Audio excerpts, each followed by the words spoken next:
ಸಂವಿಧಾನ ಶಿಲ್ಪಿ doctor B R. Ambedkar ಅವರ 133ನೇ ಜಯಂತ್ಯೋತ್ಸವದ ಅಂಗವಾಗಿ ಗಂಗಾವತಿಯ ಹಿರೇಜಂತಕಲ್ಲಿನ ಛಲವಾದಿ ಓಣಿಯಲ್ಲಿ ಸಾಮೂಹಿಕ ವಿವಾಹ ಕಾರ್ಯಕ್ರಮವನ್ನು ಹಮ್ಮಿಕೊಳ್ಳಲಾಗಿತ್ತು.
ಕ್ಷೇತ್ರದಲ್ಲಿ ಸಾಹಿತ್ಯ ಅಕಾಡೆಮಿಗೆ ಸದಸ್ಯರಾಗಿ ಆಯ್ಕೆಯಾಗಿರ್ತಕ್ಕಂಥ ಸನ್ಮಾನ್ಯ ಶ್ರೀ ಸಹ ಸಮಾಜ ವತಿಯಿಂದ ರೇಣಪ್ಪಣ್ಣವರು ಎಲ್ಲರೂ ಸೇರಿಕೊಂಡು ರಮೇಶ್ ಕಪೂರ್ ಕಾಲೋನಿಯಲ್ಲಿ ಸತತವಾಗಿ 3ನೇ ವರ್ಷದ ಬೌದ್ಧ ಧರ್ಮದ ಪ್ರಕಾರ ಸಾಮೂಹಿಕ ವಿವಾಹವನ್ನು ನೆರವೇರಿಸಲಾಯಿತು.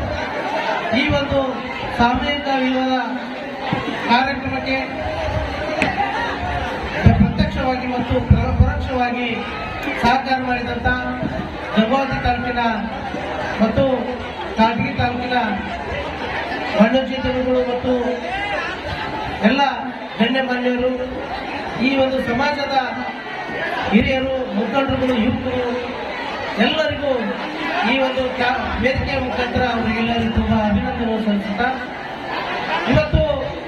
ಬಾಬಾ ಸಾಹೇಬ್ ಕಂಡಂತ ನೆನಪು ಮಾಡಬೇಕಾದ್ರೆ ಸುಮಾರು 50 ವರ್ಷ 50-60 ವರ್ಷ ಬೇಕಾಗುತ್ತೆ.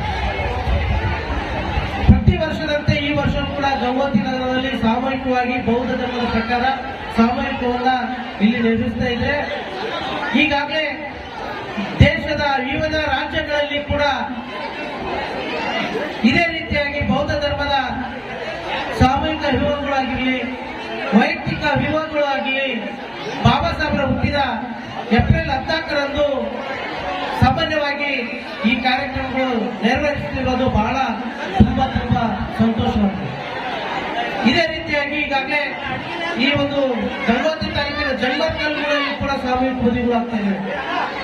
ಅದೇ ರೀತಿಯಾಗಿ ಪ್ರತಿಯೊಬ್ಬರು ಕೂಡ ಬದಲಾವಣೆ ಹಂತದಲ್ಲಿ ಕೂಡ ನಾವು ನಮ್ಮ ಮೂಲದ ಧರ್ಮಕ್ಕೆ ಮರಳಿ ಹೋಗಬೇಕಾಗಿದೆ.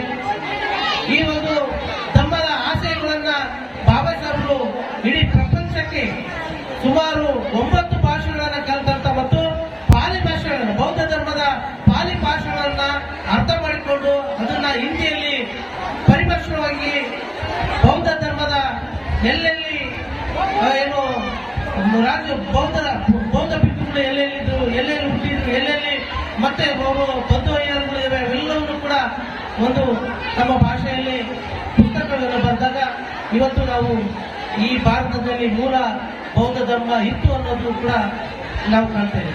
ಹಾಗಾಗಿ ಈ ನವ ಜೋಡಿಗಳಿಗೆ ಬೌದ್ಧ ಧರ್ಮದ ಪ್ರಕಾರ ಸಾಮೂಹಿಕವನ್ನು ಮಾಡಿದಂತ ಎಲ್ಲ ವೇದಿಕೆಯ ಮುಖಂಡರುಗಳಿಗೆ ಮತ್ತು ಈ ಕಾರ್ಯಕ್ರಮದಲ್ಲಿ ಆಗಮಿಸಿದಂತ ಆತ್ಮ ಎಲ್ಲರಿಗೂ ಮತ್ತು ಪತ್ರಿಕಾ ಮಾಧ್ಯಮಗಳ ಮಿತ್ರರಿಗೆ, ಪೊಲೀಸ್ ಇಲಾಖೆಯವರಿಗೂ ತುಂಬ ಅಭಿನಂದನೆ. ಸಹಾಯ ಸಹಕಾರ ನೀಡಿದಂತ ಎಲ್ಲರಿಗೂ ಧನ್ಯವಾದಗಳು. ಈ ಸಾಮೂಹಿಕ ವಿವಾಹ ಪ್ರತಿ ವರ್ಷದಲ್ಲಿ ಈ ವರ್ಷ ಕೂಡ ಮಾಡಿದ್ದೇವೆ. ಈ ಕಾರ್ಯಕ್ರಮದಲ್ಲಿ ಒಂದು ಆರ್ಥಿಕ ಸ್ಥಿತಿಯಿಂದ ಹಿಂದುಳಿದಂತ ಬಡ ಜನರು ಮದುವೆ ಸ್ವಂತ ಮಾಡಿಕೊಳ್ಳಕ್ಕಾಗದೆ ಸಾಮೂಹಿಕ ಮದುವೆ ಮುಖಾಂತರ ಆಗಿದ್ದು ಈ ಸಾರ್ವಜನಿಕರು ಮತ್ತು ಎಲ್ಲ ಸಂಘಟನೆಗಳು ಆಮೇಲೆ ಎಲ್ಲರಿಗೆ ತುಂಬಾ ಸಂತೋಷ ಪಡುವಂತ ವಿಚಾರ. ಬಾಬಾ ಸಾಹೇಬ್ ಅಂಬೇಡ್ಕರ್ ಅವರ ಹುಟ್ಟುಹಬ್ಬ ದಿನ ಈ ಕಾರ್ಯಕ್ರಮ ಪ್ರತಿ ವರ್ಷದಂತೆ ಈ ವರ್ಷ ಕೂಡ ಮಾಡ್ಕೊಂಡಿದ್ದೇವೆ. ಬಾಬಾ ಸಾಹೇಬ್ ಅಂಬೇಡ್ಕರ್ ಅವರು ಹೇಳಿದ್ರು ಏನಂದ್ರೆ ಭಾರತದ ನಿರ್ಮೂಲನಾಗಬೇಕು, ಸಮ ಸಮಾಜ ನಿರ್ಮಾಣವಾಗಬೇಕು, ಸಂವಿಧಾನಕ್ಕೆ ಗೌರವ ಕೊಡಬೇಕು, ಈ ದೇಶದಲ್ಲಿರ್ತಕ್ಕಂಥ ಕಾನೂನಿಗೆ ಎಲ್ಲರ ತಲೆಬಾಗಬೇಕು ಹಾಗೂ ಇನ್ನಿತರ ಎಲ್ಲ ವಿಷಯಕ್ಕೆ ಸಂಬಂಧಪಟ್ಟಂತೆ ಸಾಮಾಜಿಕ ನ್ಯಾಯ ಸಿಗಬೇಕಂತ ಹೇಳಿ ಬಾಬಾ ಸಾಹೇಬ್ ಅಂಬೇಡ್ಕರ್ ಒಂದು ವಿಚಾರಕ್ಕೆ ಹೇಳಿದ್ರು. ಅದನ್ನ ಇವತ್ತಿನ ದಿವಸ ನಾವೆಲ್ಲರೂ ದಲಿತ ವರ್ಗಗಳು, ದಲಿತ ಹಿಂದುಳಿದ ಅಲ್ಪಸಂಖ್ಯಾತರು ಯಾವುದೇ ವರ್ಗದಲ್ಲಿರ್ಬೋದು ಇವತ್ತು ಎಲ್ಲರೂ ಅದಕ್ಕೆ ಗೌರವ ಕೊಟ್ಟು ತಲೆಬಾಗಿ ಹೋಗುವಂತ ಕೆಲಸ ನಾವು ಇವತ್ತು ಪ್ರತಿ ವರ್ಷ ಕೂಡ ಒಂದು ಸಾಮೂಹಿಕ ಮದುವೆ ಮಾಡೋದ್ರ ಮುಖಾಂತರ ನಾವು ಈ ಒಂದು ಕಾರ್ಯಕ್ರಮ ಅದ್ದೂರಿಯಾಗಿ ಮಾಡ್ತೇವೆ. ಜೈ ಹಿಂದ್.